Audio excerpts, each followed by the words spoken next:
kallan gunarnavash Bande Guru Sri Charanarvindam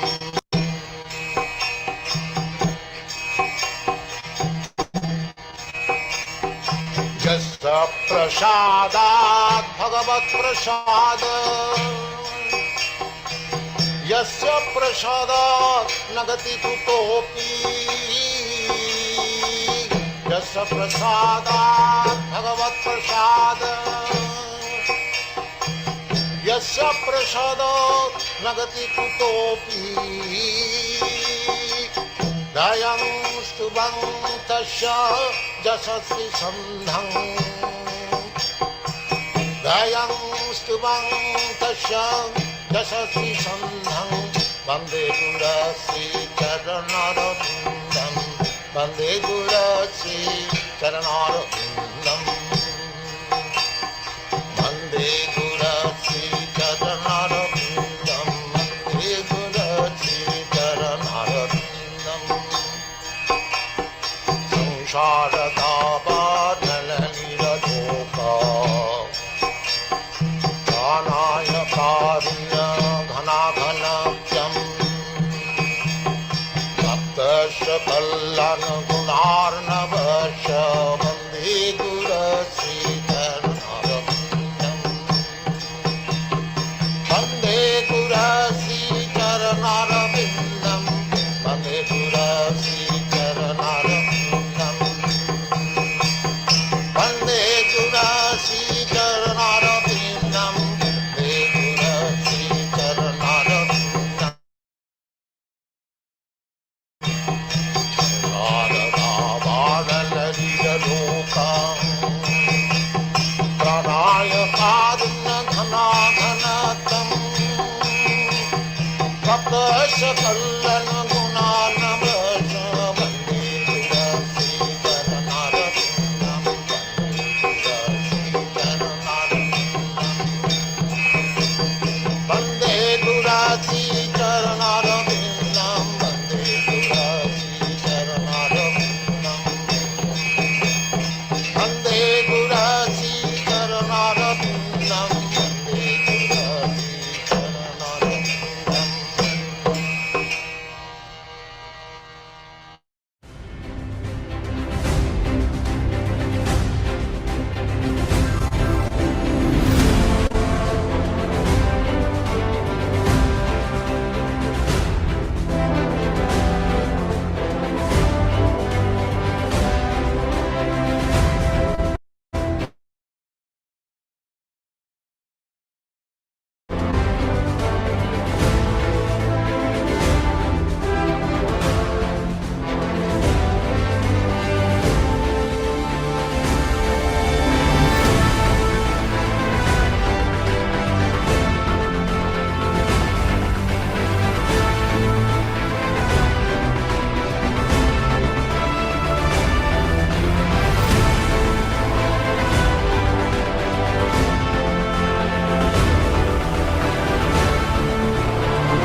Hare Krishna, Krishna Krishna, Hare Hare, Hare Rama, Rama Rama. All glories to Srila Prabhupada, and welcome everyone to our Thursday night, soon to be Wednesday night, Chaitanya Charitamrita reading and discussion with the Hare Krishna Society and the Prabhupada Disciples Association. And we wanted to let everyone know we're broadcasting here from Yotepec, Mexico.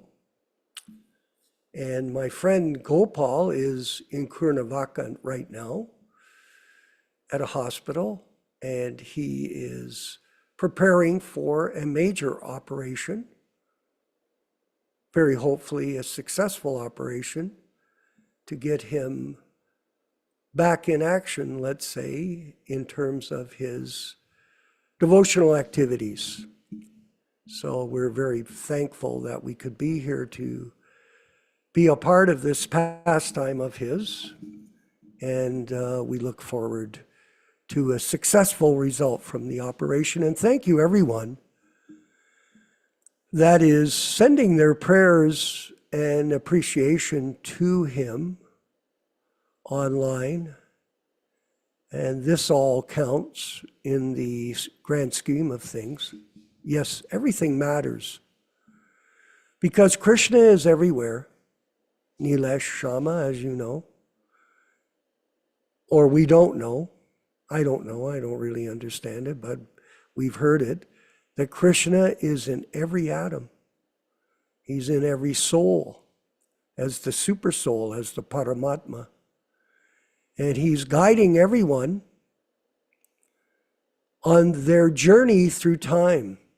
He's accompanying them as the transcendental companion of the living entity. And we feel that we've been blessed to have the association of His Divine Grace, A.C. Bhaktivedanta Swami Prabhupada, whether it was Vapu or Vani, because even Prabhupada said that to associate with him in separation is better than Vapu. You realize that? Better. Somehow or other, some of our godbrothers don't seem to understand that. And they continue to launch campaigns to make disciples for themselves. That's their main ambition. And they think that's the right thing. And they ignore the philosophy of Vani, the sound vibration, incarnation of the Supreme Personality of Godhead and his pure devotee, A.C. Bhaktivedanta Swami Prabhupada. They ignore it. And this is their mistake.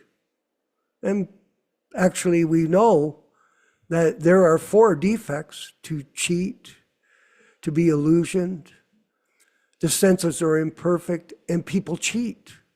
There are 4 tendencies, 4 human defects. And just because somebody takes up the path of spiritual life doesn't mean they're not affected by these defects. Oh, yes. And we see it going on quite dramatically all around us. In fact, the world is quite crazy.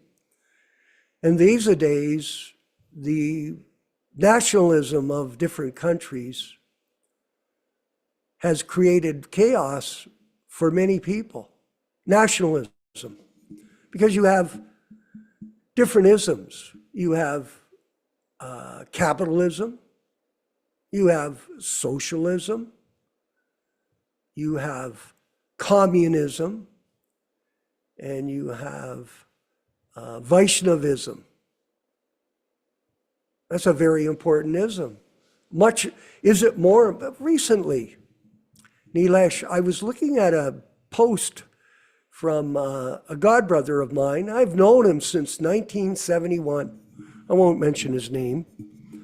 He lives in New Vrindavan, I can say that. And when I went there some years ago as a guest, I was invited there to speak and give Bhagavatam and Kirtan and all that kind of thing. It was okay. I had actually had an encounter with Malini, the GBC. She came up to me, started talking to me. I said, "Who are you?" She says to me, "Oh, I'm part of the first wave." Oh, first wave? What? Wave me goodbye? But nonetheless, I was there and I met this Prabhu who had incidentally joined in the Hamilton Temple. He was living in Windsor, Ontario. Never really included him, Nityānanda, in the list of 19 devotees that have come from Hamilton as Prabhupada disciples. So I never really, I always forget to include him. But nonetheless, he's commenting so much on Facebook about Donald Trump.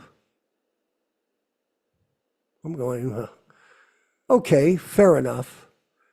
You've got an opinion about politics, but are we interested really in politics? No. Remember Prabhupada, for example, before he met his spiritual master, Srila Bhaktisiddhanta Saraswati Goswami Prabhupada, he was a member of Mahatma Gandhi's movement. And he was reluctant to give that up until he discussed it with his guru, Srila Bhaktisiddhanta Saraswati Goswami Prabhupada, and he was convinced to give up that movement for the Sankirtan movement of Sri Chaitanya Mahaprabhu. Vaishnavism, not communism, not capitalism, not socialism, not gayism, not any of these things. He was convinced that he was not the body, not a part of this material world, which we're not, absolutely not. And it becomes more of a realization when you, Nilesh, when you see someone who you've known for 45 years, unfortunately, maybe moving to change a body. As the old garments become useless, when there's difficult to breathe, when there's heart condition, when there's cancer of the liver, cancer of the lungs, cancer of the colon.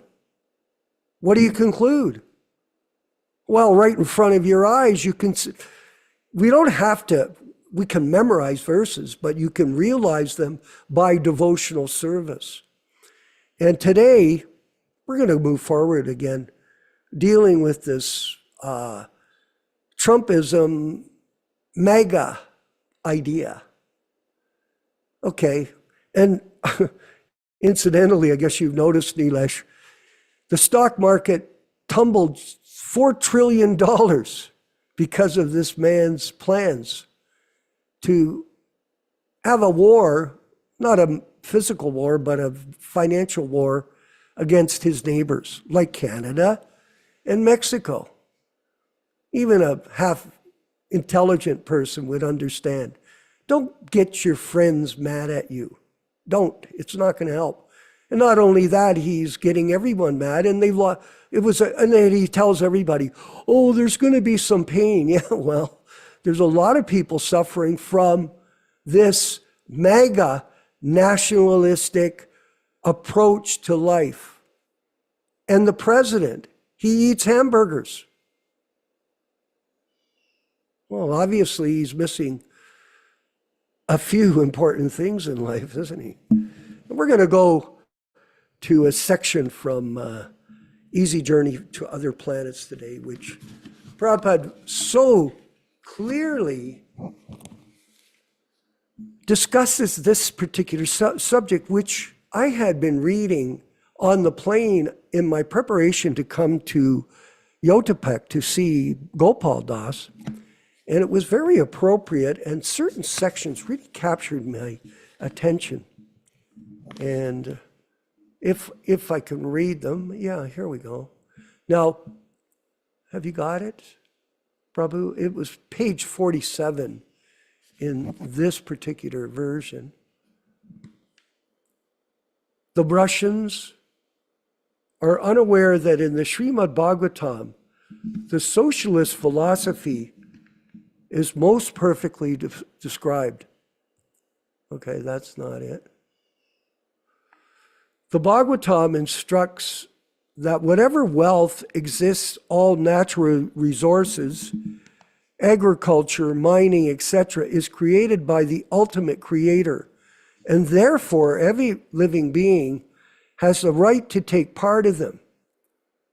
So this point that is made, that greed and lust, they drive the grand illusion. Economic breakdowns, which is happening currently, are fueled by corruption. And we don't need any angry politicians. We should make peace, not war. That's a verse from one of my songs called Make Peace. But greed and lust drive the grand illusion. That's what drives the stock market. And that's why it tumbled. And can you imagine how many people have gone bankrupt all over the world because of this loss of $44 trillion? It is further stated that a man should only possess as much wealth as sufficient to maintain his body, that if he desires more than that, or if he takes more than his share, he is subject to punishment. This is just, you don't seem to be having much luck there, Rupa Goswami, are you? This is at the end of the anti-material worlds chapter. We believe that no nation on earth, it is also stated that animals should be treated as one's own children. We believe that no nation on earth can describe socialism as well as the Srimad Bhagavatam, what to speak of MAGA. Living beings other than humans can be treated as brothers and children only when one has a full conception of the Creator and the actual constitution of the living being. Man's desire to be deathless is realized only in the spiritual world, as stated in the beginning of this essay, and Prabhupada has described it so appropriately as an essay. A desire for eternal life is a sign of dormant spiritual life. The aim of human civilization should be targeted to that end. It is possible for every human being to transfer himself to the spiritual realm, everybody on YouTube, by the process of bhakti yoga as described herein. It is a great science, and India has produced many scientific literatures by which the perfection of life may be realized, not through nationalism. No. Bhakti yoga is the eternal religion of men. At a time when material science predominates all subjects, including the tenets of religion, it would be enlivening to see the principles of the eternal religion of man from the viewpoint of modern science. Even Dr. S. Radhakrishnan admitted at a World Religion Conference that religion will not be accepted in modern civilization if it is not accepted from the scientific point of view.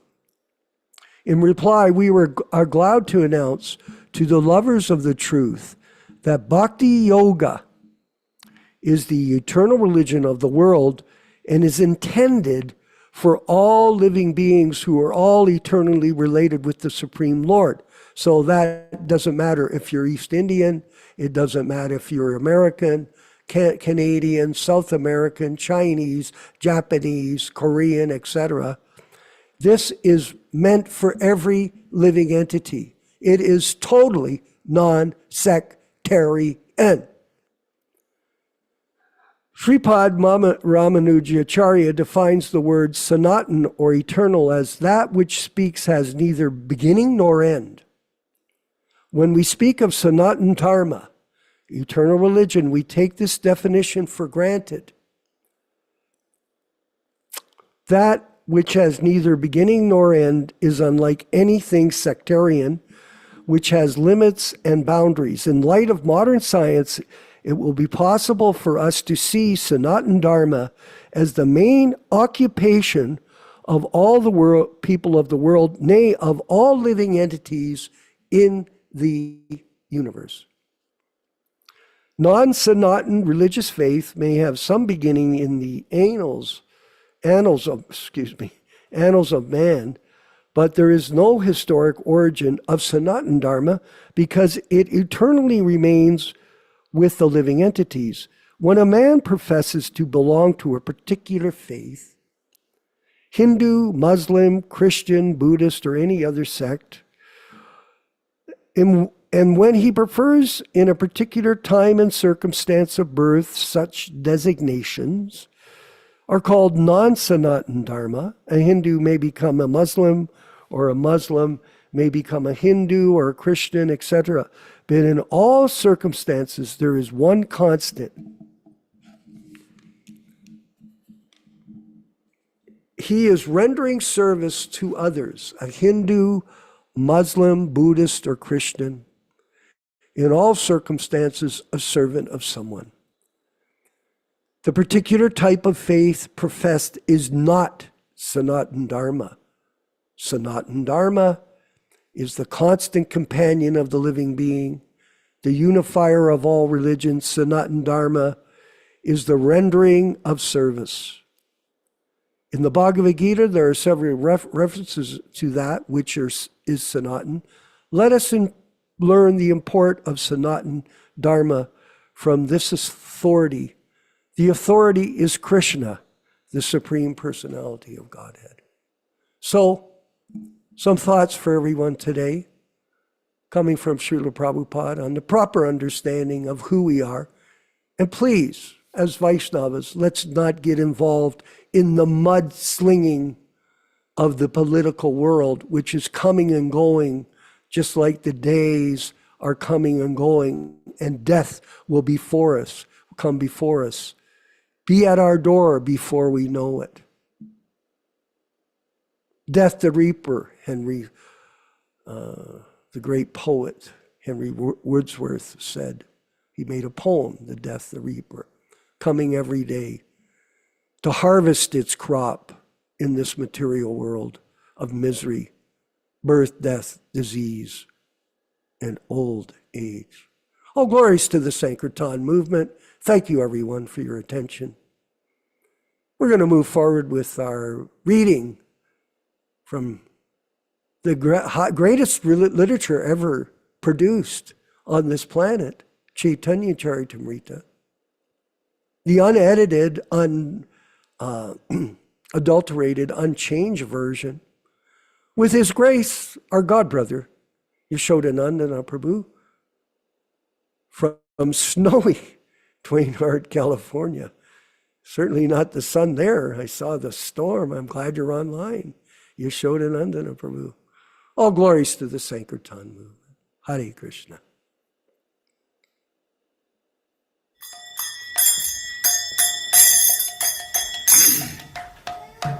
Sai.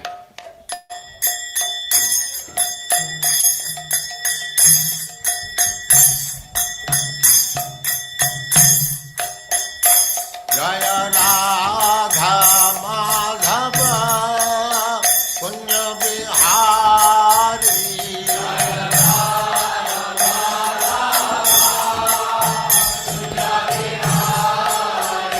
Jaya Radha Madhava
Jamuna Tira Banachari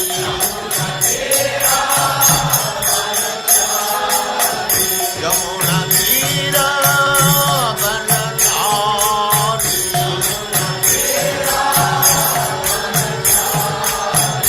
Jaya Radha Madhava Kunja Bihari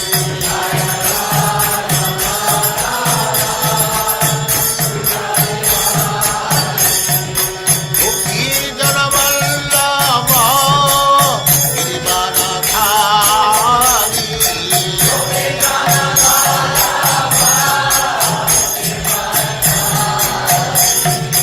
Gopi Jana Vallabha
सिद्धांत सरस्वती गोस्वामी प्रभुपाद की जय, अनंत कोटि वैष्णववृंद की जय, नामाचार्य श्री हरिदास ठाकुर की जय। प्रेम से कहो श्री कृष्ण चैतन्य प्रभु नित्यानंद से अद्वैत गदाधर शिवास आदि गौर भक्तवृंद की जय। श्री श्री राधा कृष्ण गौ गोपीनाथ श्याम कुंड राधा कुंड गिरिवर्धन की जय, वृंदावन धाम की जय, नवद्वीप धाम की जय, स्वामी तो भक्तवृंद की जय, गंगा माई की जय, जमुना माई की जय, तुलसी देवी की जय, भक्ति देवी की जय, स्वामी तो भक्तवृंद की जय। All glories to the assembled Lord. All glories to the assembled Lord. Thank you very much.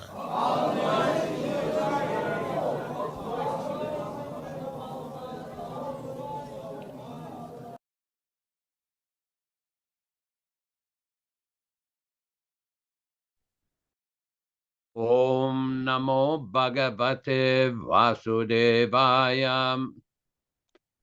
Om Namo Bhagavate Vasudevaya.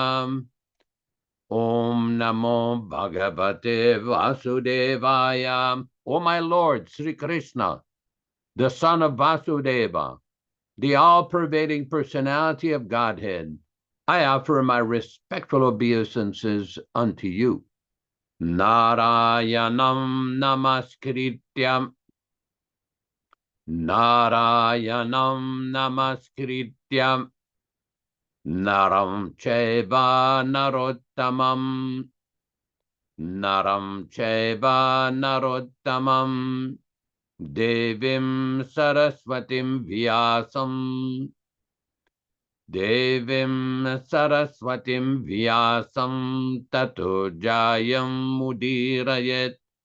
Tato jayam mudirayet. One should utter the means of conquest, Srimad Bhagavatam and Sri Chaitanya Charitamrita, after offering respectful obeisances, 1, to the personality of Godhead Narayana, 2, to the Nara Narayana Rishi, who is the supermost human being, 3, to the Mother Saraswati, the goddess of learning, then 4, to Srila Vyasadeva, the author, from Srimad Bhagavatam 1-4. Welcome everyone to this reading and discussion on Sri Chaitanya Charitamrita, as mentioned by Vishwakarma Prabhu, Srila Bhaktisiddhanta Saraswati Thakur Prabhupada once gave a verdict that if all the literatures in the world were all lost, if the Sri Chaitanya Charitamrita survived, there would be no cause for lamentation.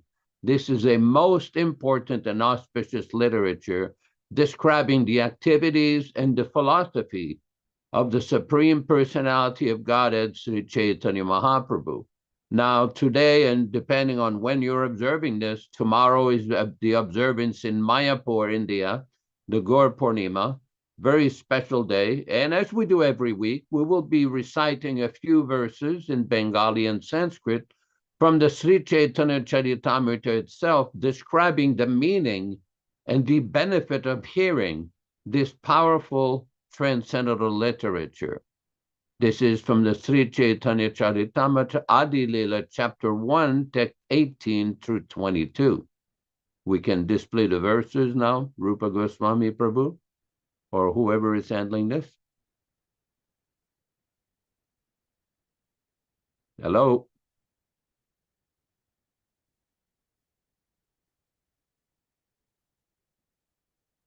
Can somebody display the verses from Sri Chaitanya Charitamrita, chapter 1, text 18 through 22?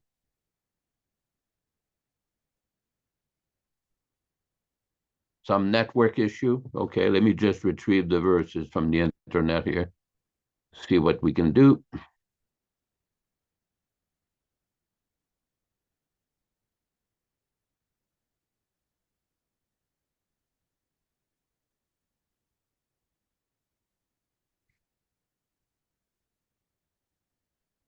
Jai Jai Sri Chaitanya Jai Nityānanda Jaya Dvaita Chandra Jaya Gaura Bhakta Vrinda.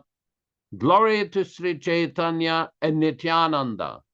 Glory to Advaita Chandra, and glory to all the devotees of Sri Gaura, Lord Chaitanya.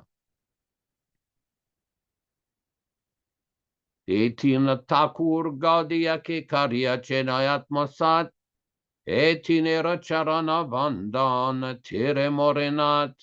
These three deities of Vrindavana, Madan Mohan, Govinda, and Gopinatha, have absorbed the heart and soul of the Gaudiya Vaishnavas, followers of Lord Chaitanya. I worship their lotus feet, for they are the lords of my heart.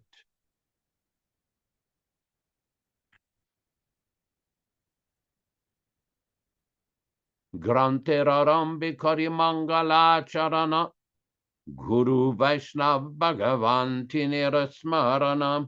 In the beginning of this narration, simply by remembering the spiritual master, the devotees of the Lord, and the personality of Godhead, I have invoked their benedictions. Tinera Smarane Vigna Vinashana, Anayaseai Nijavanchita Purana. Such remembrance destroys all difficulties and very easily enables one to fulfill his own desires. Simangala Charanoi Trivida Prakar Vastu Nirdesha Chiravada Namaskara. The invocation involved three processes: defining the objective, offering benedictions, and offering obeisances. So thanks everybody for participating in this reading and discussion. I believe we are reading from Adi Lila, chapter, let's see what we have, here we go. Adi Lila, chapter 6 or 5, text number 94. All synonyms, translations, and purports by His Divine Grace, A.C. Bhaktivedanta Swami Prabhupada, Founder Acharya of the International Society for Krishna Consciousness, also known as the Krishna Consciousness Movement. Seta Purusha Ananta Brahmanda Srijiya Saba Ande Pravishita Bahumurtihana. Say that. Ta, certainly.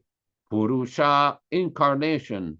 Ananta Brahmanda, innumerable universes. Srijiya, creating. Saba, all.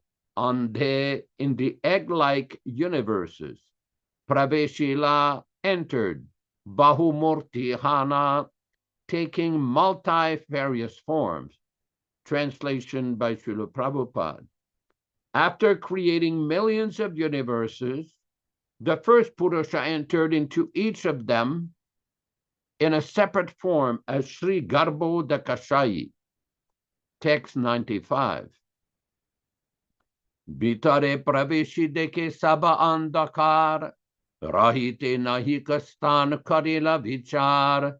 Bitare, within the universe, praveshi, entering, deke, he sees, saba, all, andakara, darkness, rahite, to stay, nahika, there is not, sthana, place, karila vichar, considered. Translation by Srila Prabhupada. Entering the universe, he found only darkness with no place in which to reside. Thus he began to consider. Text number 96. Nijanga Shveda Jala Korila Srijan, Se Jale Koile Arda Brahmanda Bharan, Nija Anga, of his own body, Shveda Jala, water from perspiration, Karila, dead, Srijana, creation, Tejale, with that water, Koila, dead, Arda Brahmanda, half of the universe, Bharana, filling. Translation. Then he created water from the perspiration of his own body, and with that water filled half the universe. Text 97. Brahmanda Praman Panchasat Koti Yojan, Ayama Vistar Duha Ekasama, Brahmanda Pramand, measurement of the universe, Panchasat, 50, Koti, 10 millions, Yojana, lengths of 8 miles, Ayama, length, Vistara, breadth, Dui, both of them, Aya, are, Ekasama, one and the same. Translation. The universe measures 500 million yojanas. Its length and breadth are one and the same. Text 98. Jale Bariarda Tanho Koila Nijavas, Ararde Koila Shodda Bhuvana Prakash, Jale, with water, Bari, filling, Arda, half, Tanha, there, Koila, made, Nijavasa, own residence, Ara, other, Arde, in the half, Koila, did, Shodda Bhuvana, 14 worlds, Prakasha, manifestation. Translation. After filling half the universe with water, he made his own residence therein and manifested the 14 worlds in the other half. Purport by His Divine Grace, Srila Prabhupada. The 14 worlds are enumerated in Srimad Bhagavatam, 2nd canto, 5th chapter. The upper planetary systems are 1. Bhu, 2. Bhuvaha, 3. Svaha, 4. Mahaha, 5. Jana, 6. Tapaha, and 7. Satya. The 7 lower planetary systems are 1. Tala, 2. Atala, 3. Vitala, 4. Nitala, 5. Talatala, 6. Mahatala, and 7. Sutala. The lower planets as a whole are called Patala. Among the upper planetary system, Bhuvaha, and Svaha constitute Svargaloka, and the rest are called Martya. The entire universe is thus known as Triloka. Om Ajnana Timirandhasya Jnananjana Shalakayam Chakshurun Militam Yena Tasmai Sugurave Namaha Namaum Vishnupadaya Krishna Prestaya Bhutale Srimate Bhaktivedanta Swamin Niti Namine Namaste Saraswate Deve Gauravani Pracharine Nirvishesha Shunyavadi Paschatya Deshatarine Bhakti Siddhanta Shishyaya Bhakti Vedanta Namine Prasannaya Prashantaya Tasme Sigurave Namaha Bhagavad Vandana Kadyam Guru Vandana Purvakam Kshiram Sharkara Yuktam Kadatehi Visheshatah Adadana Strinam Danter Idam Yachi Punah Punah Srimadru Papadam Bhoja Dhulishyam Janma Janmani Amsho Bhagavatu Smyaham Sadadaso Asmi Sarvata Tat Kripa Pikshako Nityam Tat Prishta Sat Karomisvam Sri Krishna Chaitanya Prabhu Nityānanda Sri Advaita Gadadara Srivasadi Gaura Bhakta Vrindam Hare Krishna, Krishna Krishna, Hare Hare, Hare Rama, Rama Rama, Hare Hare. These descriptions that we see in the Sri Chaitanya Charitamrita about the structure of the universe and how the universal creation took place are very important to understand. We all know in various religious traditions around the world, when they discuss about the origin of creation, many times they'll describe that there was the word and then creation took place. Well, that's nice. That's good. But how it happened, what are the details, what are the sequences, how the living entities were manifested, how did God, the Supreme Personality of Godhead, started this whole creation? You will only find this in Vedic literatures. Now, the Gaudiya Vaishnava Sampradaya, as we are hearing here from Krishnadas Kaviraj Goswami, one of the foremost authorities in a disciplic succession of the Gaudiya Vaishnavas, gives us a very detailed, systematic sequence of what happened. We've often referred to the Srimad Bhagavatam, Canto 1, Chapter 3, text number 1 and 2, in the verse Jagriye Paurusham Rupam, where there is also a description by Srila Prabhupada of the three Purusha avatars, or these are the three manifestations of Lord Narayana, and how this creation takes place. We also find in the Srimad Bhagavatam, Canto 2 and Canto 3, the entire sequence, how the different living entities were manifested, what was the word that was given. There was one conversation where Srila Prabhupada is discussing with a disciple that many in the Bible, it is said that in the beginning there was the word, and somebody was asking, well, what was that word? Prabhupada says, according to the Vedas, it is Om. We see in the Bhagavad Gita, Krishna described Pranavaha Sarva Vedeshu, that of all the Vedic mantras, I am the syllable Om, Pranava. And this is very important because in India, as we know, there are two classes of transcendentalists. There's the impersonalists and then the Vaishnavas, the personalists. Now, in the commentaries of the great Vaishnavacharyas, in the various disciplic succession, all of these points about the creation are very, very finely described. Oh, this is the text from Bhagavad Gita, chapter 7, text number 8.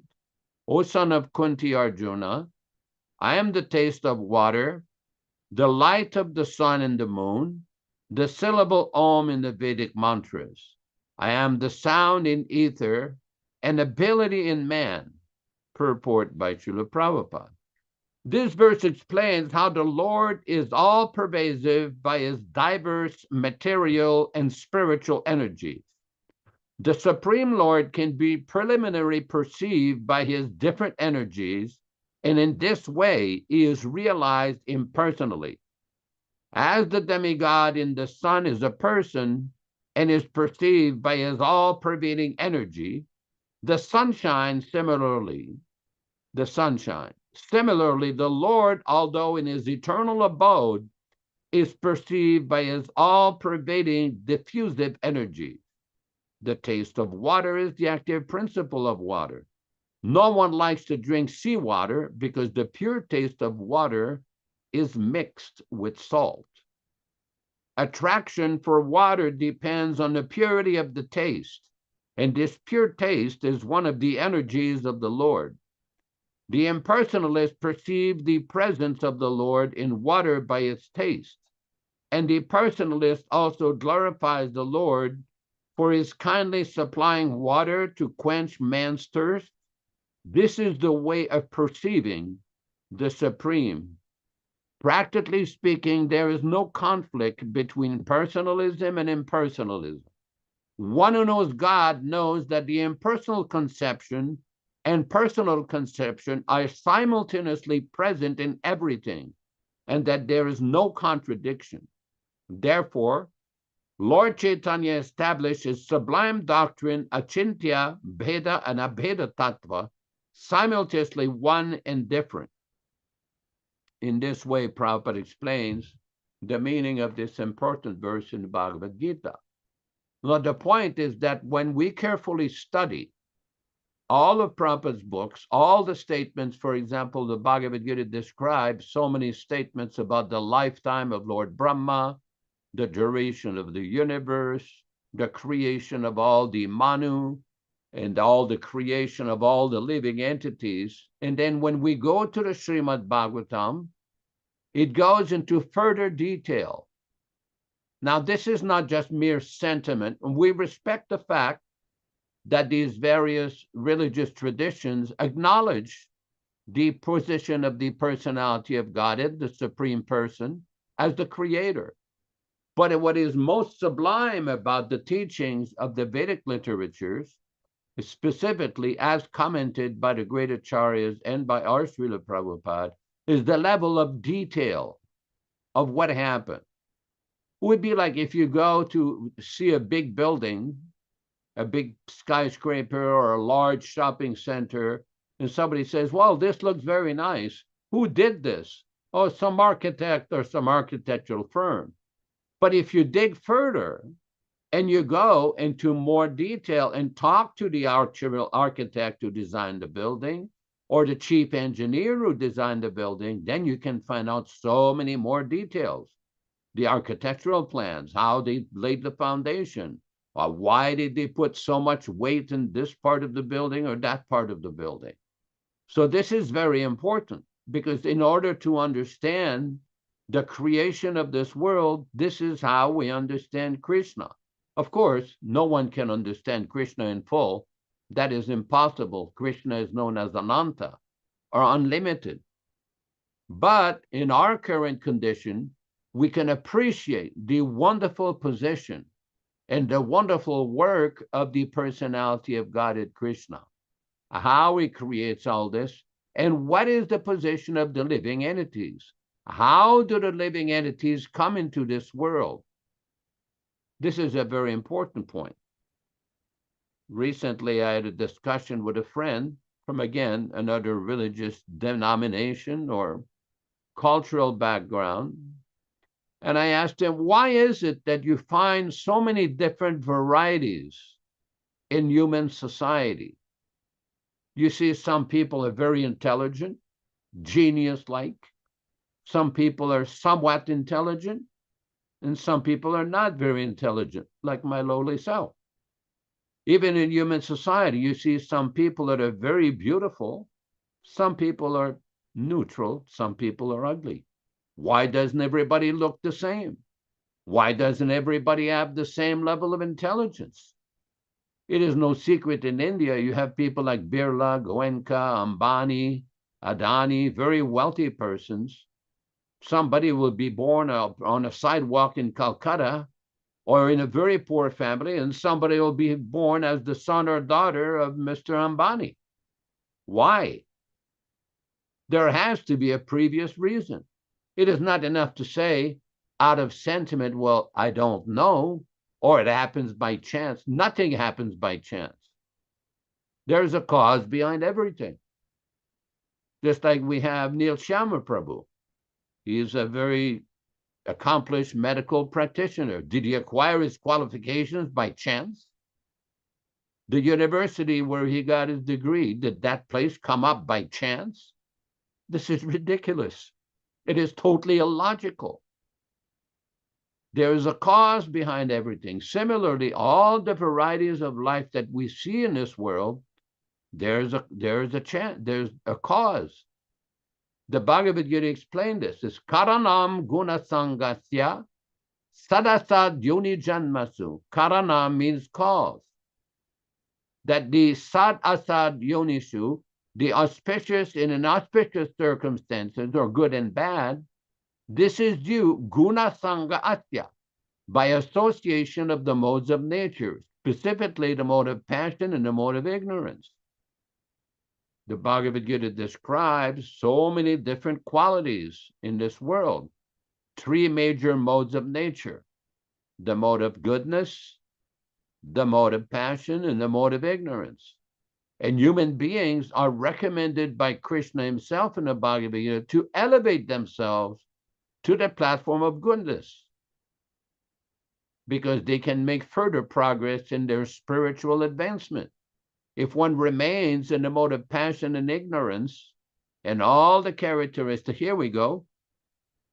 This is chapter 13 of Bhagavad Gita, text 22. This is very important because Srila Prabhupada used to often quote this verse, especially the last 2 lines, when explaining why there are so many varieties, especially we see in human society and also in animal society and plant society.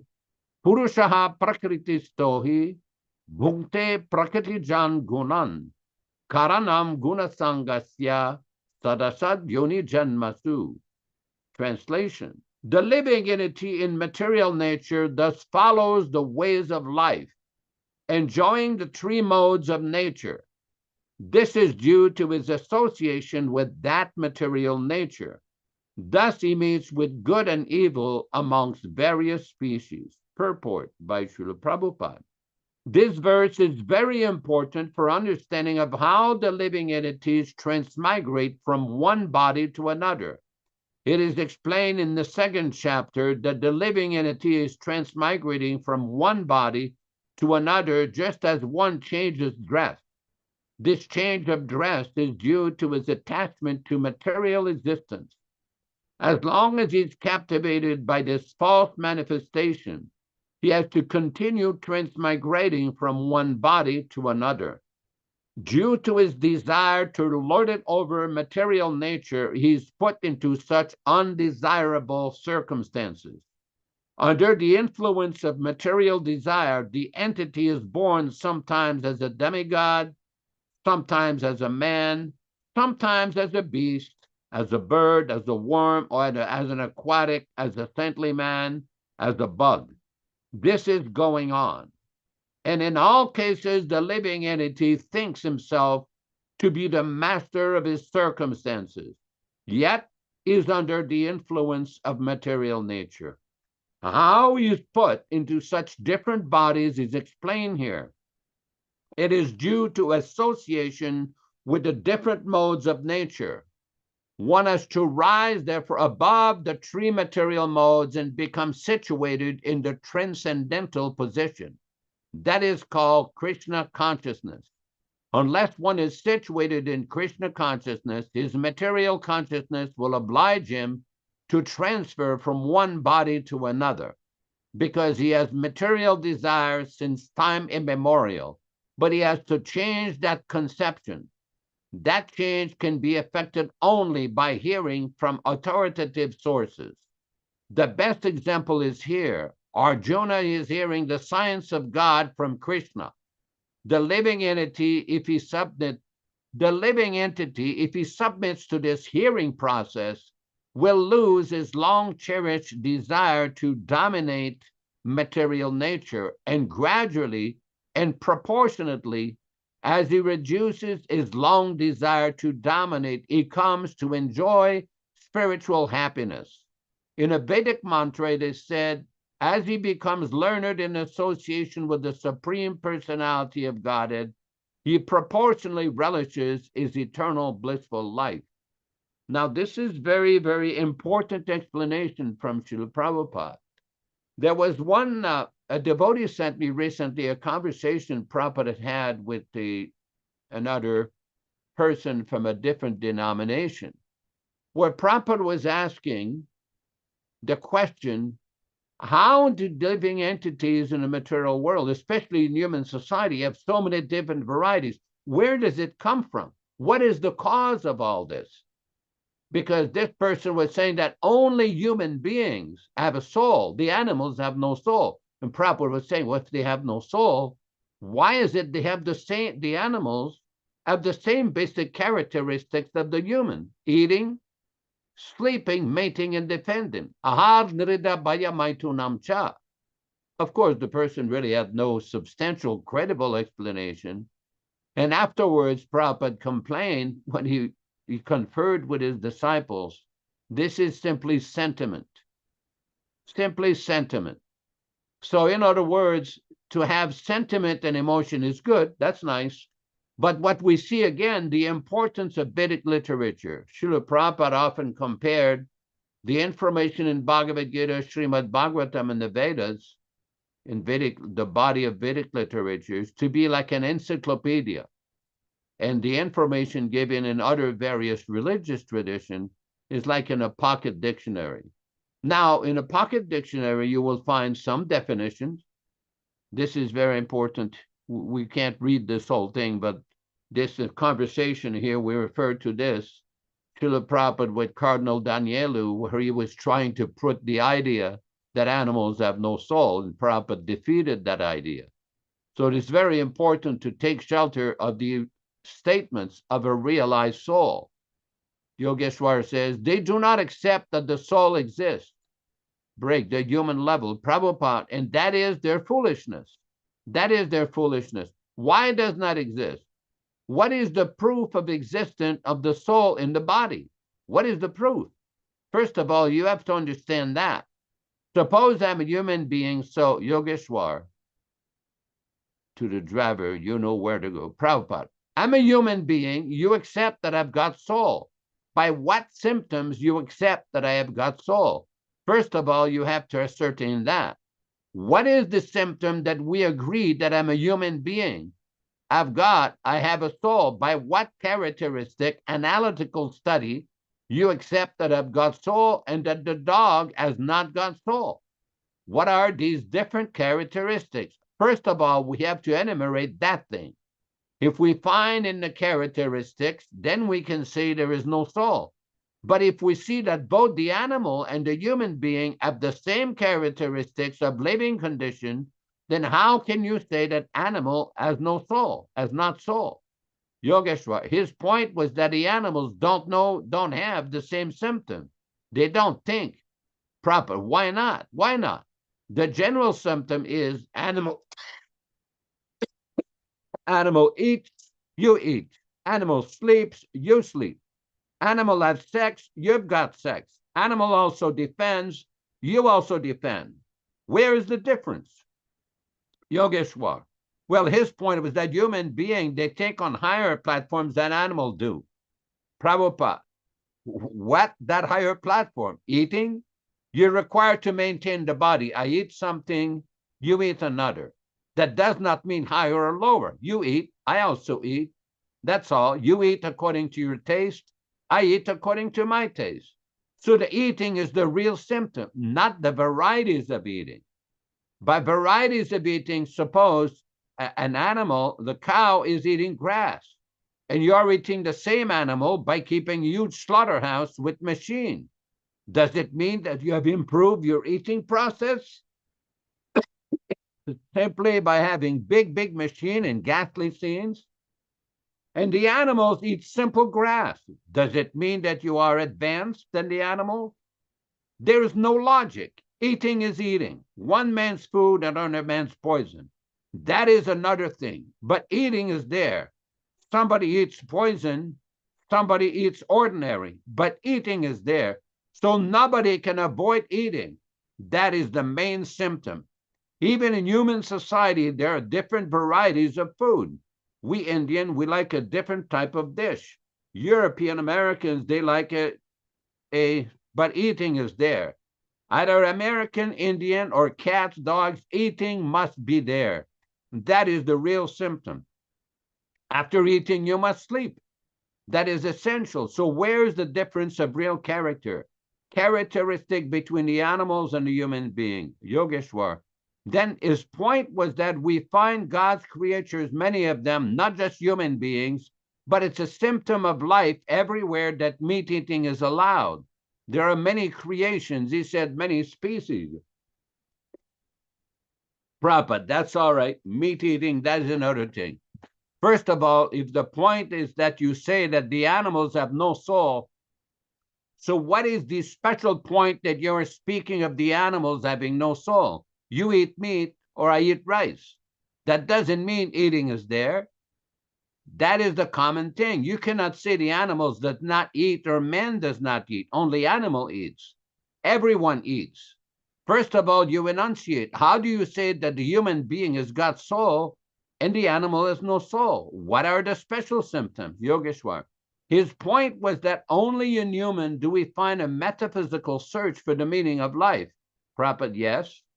Yogeshwar, and that's the only difference. Prabhupada, the metaphysical search, now metaphysical search out why you deny soul in the human being, in the animals. That is metaphysical. It is a metaphysical question. What is your metaphysical study about the living animals that you say that there is no soul? Come to the metaphysical then. You are thinking metaphysically, that's all right. But if you're still thinking like animal, then what is the use of your metaphysical studies? If you're thinking like the animals, where I shall get my food, where I shall take shelter, where shall I have sexual facility, how shall I defend? If you're thinking like that, that is animal thinking. Metaphysical thing means beyond this thinking of eating, sleeping, mating, and defending. That is metaphysical thinking. So what you are thinking beyond that, that is God consciousness. When a human being thinks about God, that is metaphysical. When he thinks like animals about eating, sleeping, mating, and defending, that is not metaphysical. Metaphysical, what do you mean by metaphysical? How to define? What is the meaning of meta? Above physical. That means spiritual. If you think spiritually, then you'll see, just like Bhagavad Gita, Krishna claims, Sarvayonishu Kaunteya, Bhagavad Gita 14:4. In all forms of life, the living entities are there and they are my sons. So this is metaphysical. Or if some third-class man says that there is no soul in the animal, that is metaphysical? Which one is metaphysical? Krishna speaking will be metaphysical, or a third-class fool's statement will be taken as metaphysical. Which one is metaphysical? First of all, tell me.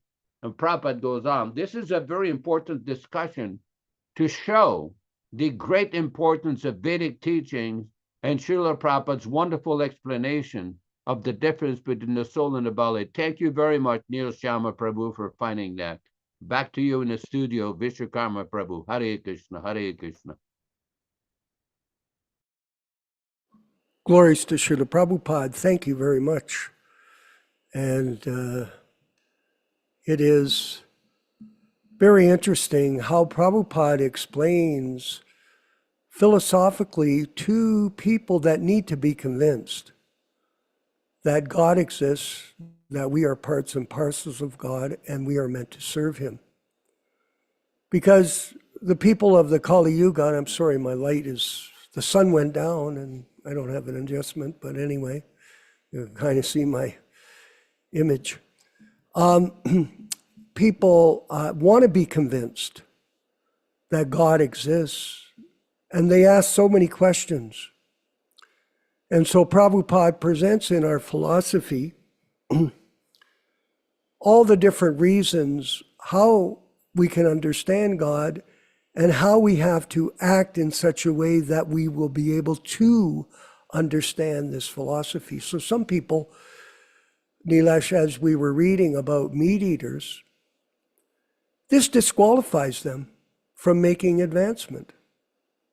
So there is discipline that's necessary to be followed to open one's mind to higher principles of knowledge. Otherwise, you think like an animal. And Prabhupada explains, I was listening to this lecture from Melbourne, that the animal is not qualified to understand spiritual life because of their birth. So if a person is acting as an animal, then how can they understand Krishna consciousness? Because it requires higher intelligence. Yes. And we are 1/10,000th the tip of a hair. That's our size. Prabhupada gives this example to people that can appreciate this. Have you ever seen, he says very interestingly in the lecture, have you ever seen a machine that operates without an operator? Have you ever? Yes, everybody. And everybody looks, no. A machine does not operate without an operator.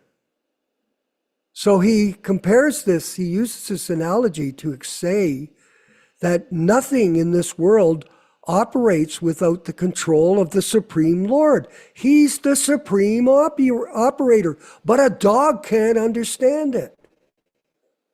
Dog-like men are not qualified to understand higher knowledge. And we were up to 78% of Krishna's qualities. Prabhupada explains in the same lecture, we are samples of Krishna. So if you can understand the sample, you can understand the Supreme. The example of free will is given by Srila Prabhupada.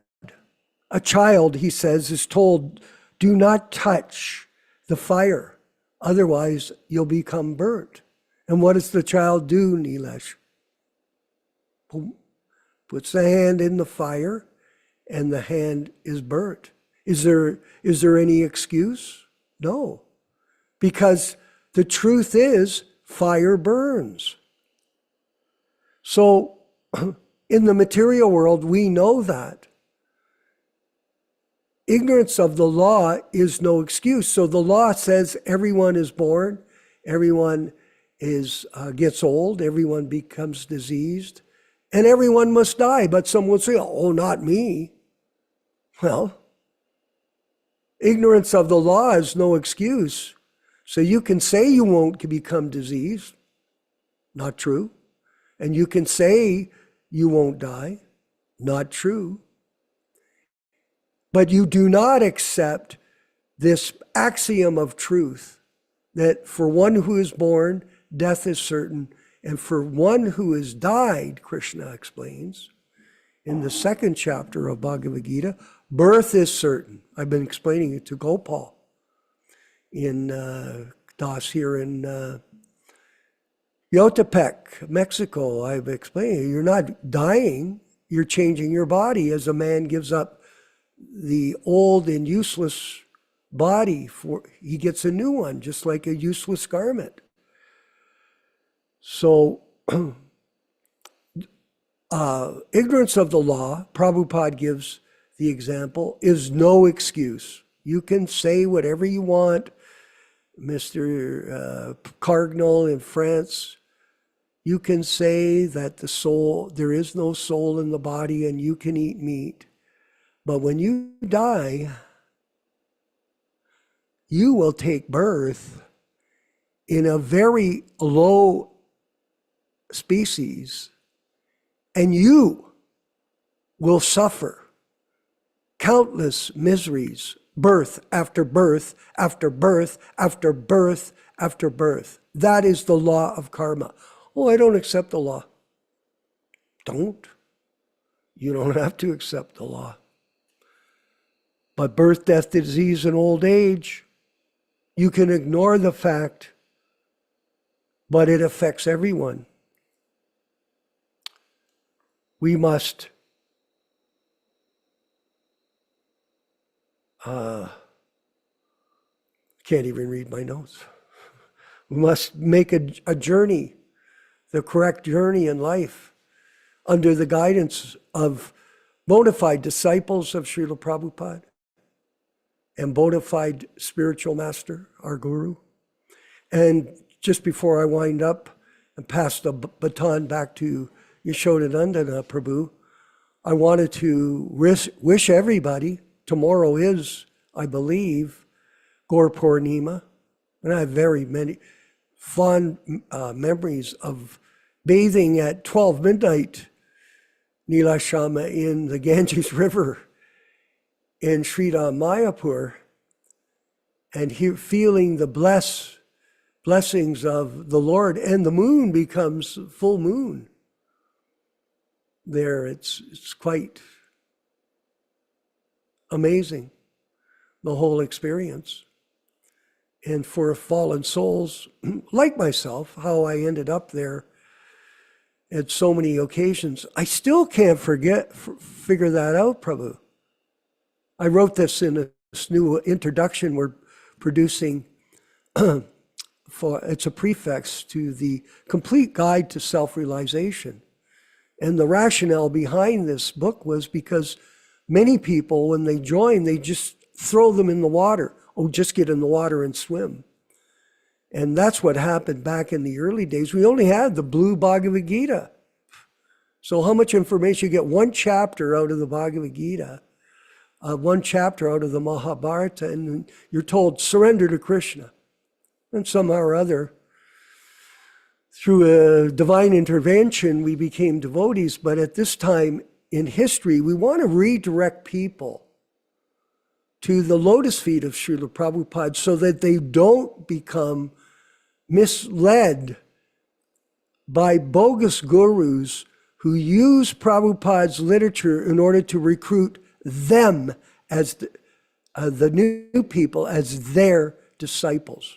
No, all of our literature focuses, like in the old days, on Srila Prabhupada in his Vani incarnation, which is more important than Vapu.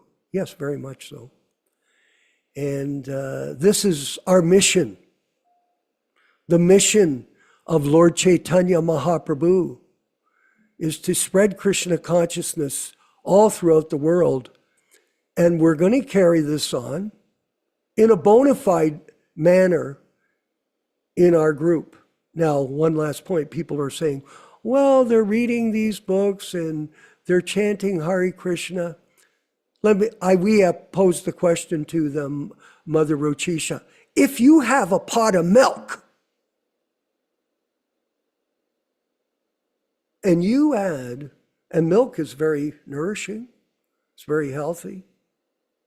There's so many amazing proper qualities of milk. Huh?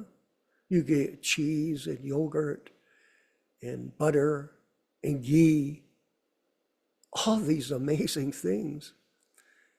The cow is our mother, and referring to the slaughtering of our mother, a great sin. But nonetheless, if you add one spot of urine into the milk, will you eat it, Nilesh?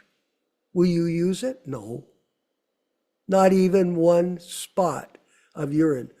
These books that are being distributed, that are changed, edited, they have been contaminated by other people who are disrespecting the orders of their guru, and we can call them out on it because we see it. And we saw it today reading the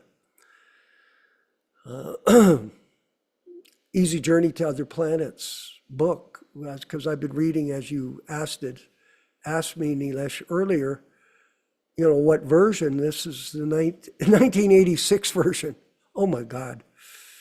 Anyway, I do the best I can, and we're going to be carrying on with helping reproduce that for others in the near future. Yashodanandana Prabhu, if you could further comment, thank you. Well, thank you for these comments. We'll read a few section of the Lilamrita review on page number 6 at the top. In the middle, it says, the Lilamrita attempts to show that Srila Prabhupada becomes fatigued, goes into ignorance, gets heat stroke, disease, starves, suffers from old age, as imperfect senses, etc. Prabhupada explains in Bhagavad Gita as it is, introduction, page 11, an ignorant person may see that a devotee is acting or working like an ordinary man, but such a person with a poor fund of knowledge does not know that the activities of the devotee or of the Lord are not contaminated by impure consciousness or matter. They are transcendental to the three modes of material nature. The following pages include some of the Lilamrita's thoughts compared to Srila Prabhupada's thought on the same subject as found in his books. The Lilamrita claimed that Srila Prabhupada overexerted himself, felt exhausted, and was dead tired. From Lilamrita, Book 1, page 283. Bhaktivedanta Swami's neighbors observed them coming home dead tired in the evening. Lilamrita, book number 2, page 259. After some time, the drive became tiring for Prabhupada. Lilamrita, book 2, page 259. The next morning, Prabhupada didn't get up.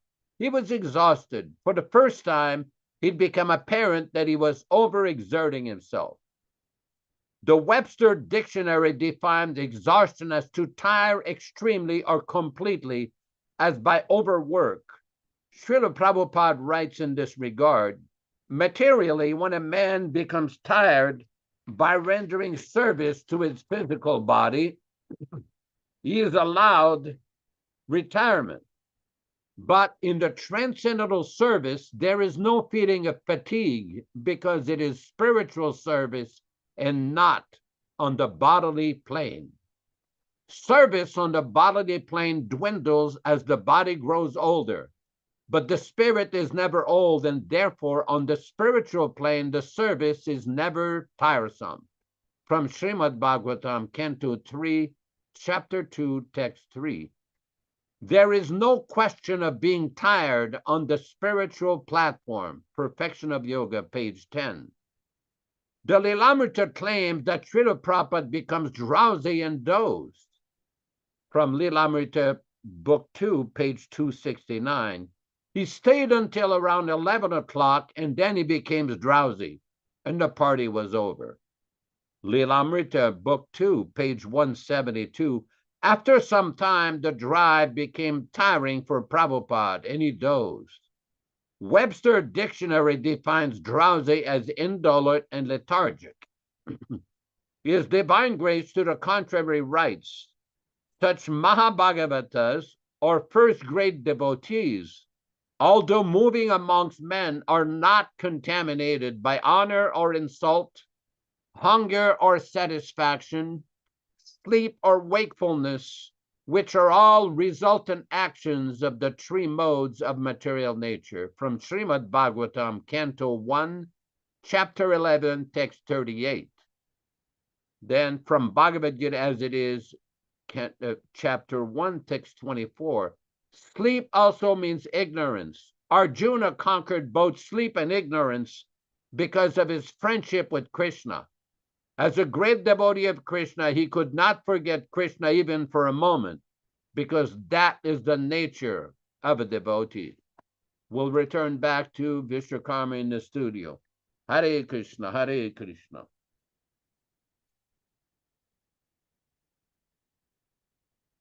I'm having trouble here. Haribo. Okay. Okay, we hear you. Yeah, thank you very much. It's really apparent that this particular work by our godbrother is a revelation of how neophyte he is in his understanding of the Vani incarnation of Srila Prabhupada and Guru Tattva. Very revealing, and therefore we have to be very careful. And by the way, everybody, in our book publishing program, which we're moving forward with, we will be producing this book for distribution globally so that people, what would the title be again, Yashodanandana Prabhu? What's the title you have? The working title? Oh, unlock his voice, please. The complete Goswami, guide to self-realization. No, there's another, you wrote a booklet on the Lilamrita explanation that you're reading from. What's that called? Lilamrita Review. Oh, okay. Lilamrita Review, which might be included in that. It's up to you, Prabhu, as senior editor. But nonetheless, it reveals the writer, the level of consciousness of the writer, which was our godbrother from Gita Nagri, who's still there. He lives in a crippled state, and does all these paintings, kind of weird stuff. But anyway, this presentation of this book is certainly a reflection of his lack of spiritual maturity. And we want to thank Yashodanandana for creating this new clarification that we'll be bringing forward. Dharma Bhavana in Dallas, Texas. If you could maybe share some of your realizations on today's class. Krishna. Thank you. Thank you. We were preparing for Gorpanima, so I missed the first part of class. Okay. And but I just we talked a little bit today about how the living entity, chapter 13, transmigrates from one body to the next. And I've tried myself to see the soul and the super soul of self-realization, but I'm not even close to being there yet. I just have to go to philosophically understand how it's there and see the symptoms, but no vision of how the whole thing really works. And so it's very important for me, to review chapter 2, chapter 13 of Bhagavad Gita. You can't go over this too many times because it's so kind of wonderful to just philosophically understand how the material world works. And I do want to read a little bit from Chaitanya Charitamrita, Adi Leela, chapter 13, starting on text 67. We have this kind of out of habit, a calendar we put on the wall in the kitchen. And we mark things we're supposed to do each day. And it happens to be not the Mayapur calendar, but I guess the calendar that's mostly for North America. So I know some devotees are celebrating Gorpanima today and some tomorrow. But I'll read now from Adi Leela, chapter 13, text 67. Because whenever I think of Gorpanima, I think a lot of the activities of Srila Advaitacharya Prabhu, because he offered Tulsi water and Ganges and asked the Lord to appear, or caused him to appear, whatever the right word is. So this is text 67. But Sri Advaita Acharya Prabhu felt pain to see all the people without Krishna consciousness, simply merging in material enjoyment. Purport. A bona fide devotee of the Lord is always pained to see the fallen condition of the whole world. Srila Bhaktisana Saraswati Thakur used to say, there is no scarcity of anything within this world. The only scarcity is of Krishna consciousness. That is the vision of all pure devotees. Because of this lack of Krishna consciousness in human society, people are suffering terribly, being merged in an ocean of nescience and sense gratification. A devotee onlooker is very much aggrieved to see such a situation in the world. In text 68, seeing the condition of the world, they began to think seriously of how all these people could be delivered from the clutches of Maya. In text 69, Srila Advaita Acharya Prabhu thought, if Krishna himself disappears to distribute the call to devotional service, that only will liberation be possible for all people. And I was thinking of a question to myself, that the appearance and disappearance of all the acharyas are both very, very important. And the appearance and disappearance of the great devotee acharyas and the Supreme Personality of God are also very important. But why don't we speak very much about the disappearance of Lord Krishna? Or there's not very much spoken by the acharyas about the disappearance of Lord Chaitanya. So I was just thinking about that today. I know it's maybe a kind of unusual question, but it came to me when I was just reviewing Gaur Purnima. Thank you, Haribo. Haribo, thank you very much. And those are so many points that you brought up about the disappearance of Lord Chaitanya. I was in Jagannath Puri. You've been there, the deity, is it Toto Gopinath Yashodanandana Prabhu? Where Lord Chaitanya disappeared into the knee. Mm-hmm. Yes. So I've been to that spot, and on multiple occasions. It's so auspicious. And this is a great appearance of Lord Chaitanya, which is really the celebration today or coming tomorrow. And I thought it was interesting, Yashodanandana Prabhu, how our godbrother here, Dharma Bhava, mentions, well, he doesn't feel very qualified and he doesn't understand about the super soul and the soul. And well, I feel the same way, Prabhu. I feel like that too. It's very hard to understand this. The whole point is not to try to understand it. It is to try to understand how to serve Srila Prabhupada and get his mercy. That's our business. And some godbrothers, I'm just diverting for a minute, they make announcements. Oh, I'm a Madhyamadikari. There's one godbrother of ours from Toronto. I'm a Madhyamadikari and I'm proud of it. Oh, wow. Or Kanishta Adhikari, I should say. He was down a step. He's Kanishta Adhikari. And then someone else was criticizing me, a Prabhupada disciple friend of mine. You're nothing but a Madhyamadikari. Whoa. All of a sudden, he gave me this title of Madhyam. And we talk about Uttama Adhikari. That's the position of those who are in the disciplic succession from Lord Chaitanya on the highest level. Kanishta, Madhyam, Uttama. How about Nitya Dasa? Jivera Swarupa Hoy, Jivera Nitya Dasa. I am simply the servant of my spiritual master. That is the highest position. And realization, let it come by the mercy of Guru. So very interesting. And thank you very much, Neil Sharma. He put up this law of ignorantia duris, not excusat. Latin for ignorance of the law excuses not, or ignorantius legis eminam excuse. Ignorance of the law is a legal principle holding that a person who is unaware of a law may not escape liability for violating the law merely by being unaware of its content.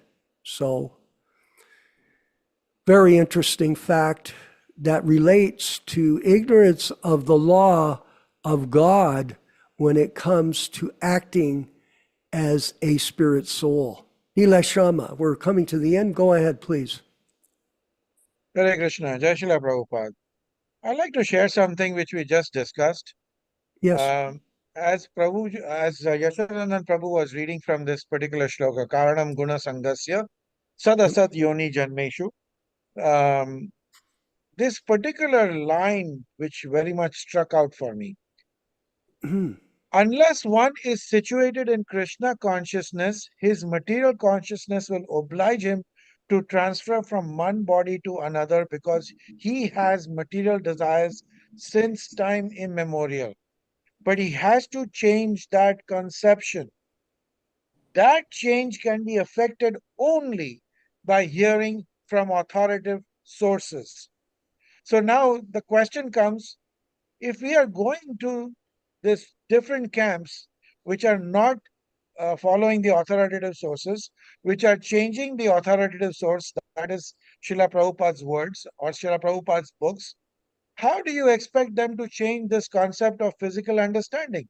So that is why they have big bank balances. That is why they consider the temples as their own fiefdom, as their own kingdoms. That is why they shape up the earth into different zones and say, oh, this is my zone, that is your zone. And so when we go there to even try to preach or try to tell them, they refuse to understand and they behave in an animalistic fashion. Just like some of them were assaulted, some of us gets assaulted, somebody gets Oh, ridiculed verbally. So this is wow. very normal because imagine they are not listening to the authoritative sources from which their material desires can be removed, you know.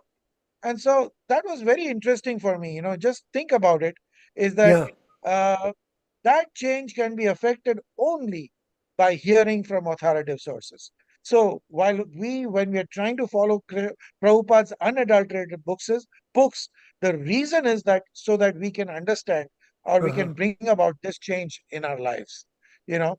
And then the second part which I wanted to bring about is talking about metaphysical, as we were discussing from Srila Prabhupada's books, I mean, conversation. Yeah, What does metaphysical refer? Metaphysics is a branch of philosophy that explores the fundamental nature of reality. Now, look at this. These are scientists who are trying to understand what is reality, how this world came about. So, metaphysics examines the abstract and general aspects of existence, including nature of being, space, time, causality, and hmm, the relationship between the mind and matter. Now, look mm, at this. This is all the topics which are related even in the Bhagavad Gita. But here, modern scientists call this as metaphysics. So, metaphysics delves into questions about what exists, how things exist, and the underlying principles of reality, often venturing beyond what can be directly observed or measured. So now they call this as more theoretical questions rather than specific empirical phenomena because there's no way for them to understand this aspect. So it's so kind of lucid and vivid and different, And so coming to this part where we this much talked about Euclid, the great telescope which we have in space where it's taking all these pictures. Look at these pictures which they are putting up, and this is the website called euclidcaltech.edu. These are different pictures of the space where we are trying to understand how we have come about in existence. And look at this object. Well, how much is the distance? 420 million light years. Now, how much is a distance? If I were to sit in an airplane which is traveling at a speed of light for 420 million years, that is when I would reach this particular galaxy. So man is trying to understand this creation in so many different ways, spending so much money, but we will refuse to go to the realized soul and understand this simple phenomenon and still go in circles everywhere. So, this is the frustration which the so called materialist scientists will yeah, undergo and will continue to undergo until we surrender to an authoritative person. And the yeah. reason why we read from these unadulterated books is because we want to bring about a change in our concept, our physical concept of material understanding and go to the spiritual level. Yashodanand Prabhu, Hare Krishna. Yeah, I'll go to him right now. It's interesting though. 4,300,000 million years and one day of Brahma times 1,000. That's an understanding of time which is beyond our ability to comprehend, just like it's hard to comprehend $1 trillion. But they're there. Yashodananda Prabhu. please, if you could give us a wind-up to this very interesting reading and discussion this evening before Gaur Purnima.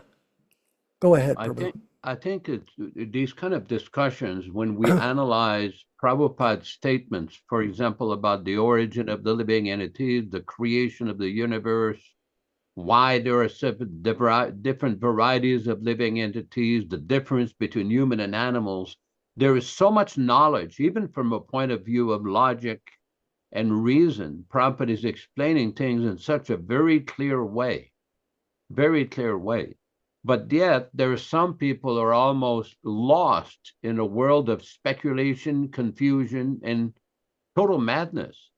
Then when clear evidence is given, when clear arguments are given, they won't accept them, but they'll go on speculating for forever about the origin of the universe, the galaxies, this and that, the position of living entities, but clear explanation is given there.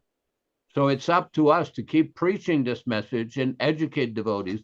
And I want to bring up one point that Nityānanda Prabhu made about their original books. And I know we're still dealing with this issue every single day, and why it is important not to change the original books, the original statements of Srila Prabhupada, because then the philosophy becomes distorted.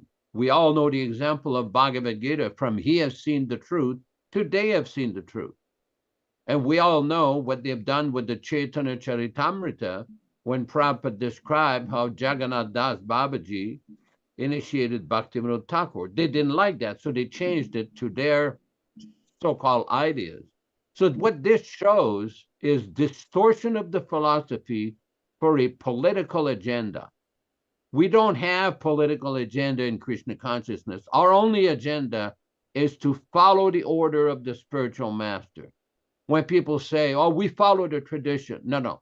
You can't be following the tradition by disrespecting and disobeying the Acharya Srila Prabhupada. That's a complete contradiction. It is a contradiction. So this is very important as part of these discussions, that we as devotees, followers of Srila Prabhupada, do not fall victims. Do not become victimized by the false propaganda and the false manufactured ideologies of self-appointed people, of motivated people who are on a campaign of self-aggrandizement, which is full of defects and falsehoods. We keep reading from the Lilamrita, what they've done, how they're describing Srila Prabhupada just like an ordinary person. Well, sorry, we don't accept those ideas. Prabhupada never described his Guru Maharaj like that, never. So it's up to us to be vigilant, to be aware of what's going on, and take shelter of Srila Prabhupada. And again, thanks everybody for participating in this program. We will end this program with a kirtan. I don't know how long that singing is. I'm sure Ram Raghava's got the time, whether it's a minute 53 seconds or 2 minutes 2:54. 2:54. It's one of the most blissful 2:54 time of the day. And thank you very much, Ram Raghava, for bringing that to our attention. And I just want to mention to everybody in this program, Ram Raghava's father has actually been an initiated disciple of Srila Prabhupada. His name is Viprahita, and his mother also has been initiated. And they diligently listen to the classes at their own time. They're both elderly and very devoted to They Krishna watch on YouTube. Prabhupada. Yes, I know. They watch on YouTube. But I saw Which a lot of people. How many people are on YouTube tonight? Right now there were up to 11 people. Right now there's 10 people. Okay. Well, that's And encouraging. Viprahita Prabhu and Rasikeshwari, they watch on Sundays live, but the other times they watch on YouTube. Okay. And we're going to be changing the class next week to the Wednesday, and we'll send out the invitations accordingly. And we want to thank Ram Raghava for stepping up and accepting the responsibility of co-host for that evening. And we march along in this journey back home, back to Godhead together as the representatives of His Divine Grace, A.C. Bhaktivedanta Swami Prabhupada and Sri Chaitanya Mahaprabhu, whose appearance day we celebrate tomorrow. All glories to the Sankirtan movement. Let's go ahead with the kirtan. Hare Krishna, Krishna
let us offer our respectful obeisances to all the assembled Vaishnava devotees. Vanchakalpa tarubhyascha kripa sindubhya evacha patitanam pavanebhyo Vaishnavebhyo namo namaha.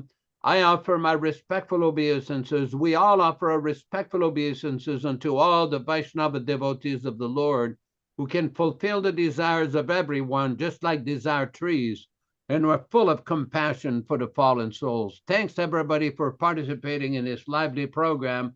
Vishakama Prabhu from Lautopec or Yautopec, Mexico. Ram Maghava Prabhu from Georgia. Das Avatar from Australia. Neil Sharma Prabhu from Florida. Michael Dillon from Yuba City, California. Horace Temple from, I don't know where you're from, but you should have some very nice, interesting photos there. Krishna Katha from San Diego, California, or Alpine, California. And the one and only Rupa Goswami Prabhu from Mumbai, India. Krishna Katha, Hare Krishna, Hare Krishna. It looks a little cold there, like over here in Twain Harte. Thanks, everybody, for participating, and we look forward to see you on Saturday morning at 7 o'clock a.m. Pacific Standard Time, corresponding to 10 o'clock a.m. Florida time and Eastern Canada time. And everybody is invited to come and participating in this reading from Srimad Bhagavad Gita with all the discussions. Hare Krishna, Hare Krishna. All glories to Srila Prabhupada in his Vani incarnation.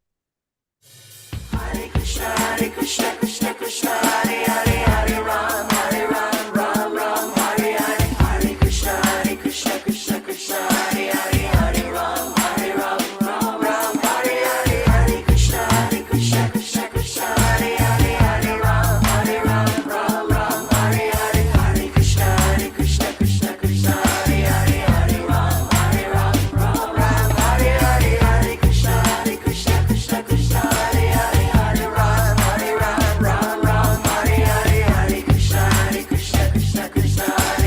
Rama Hare Hare.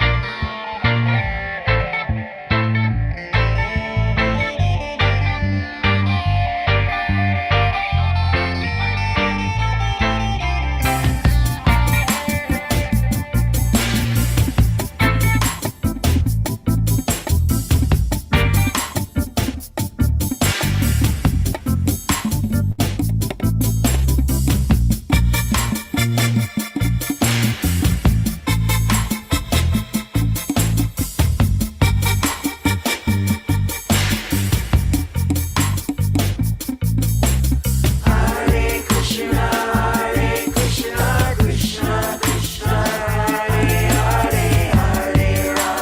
Krishna, Hare Hare, Hare Ram, Ram Hare Hare. Hare Krishna, Krishna Krishna, Hare Hare, Hare Ram, Ram Hare Hare. Hare Krishna, Krishna Krishna, Hare Hare,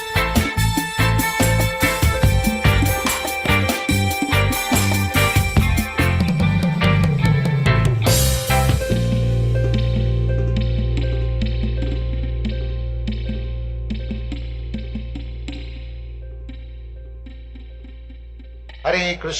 Hare Krishna, Krishna Krishna, Hare Hare, Hare Rama, Rama Rama, Hare Hare.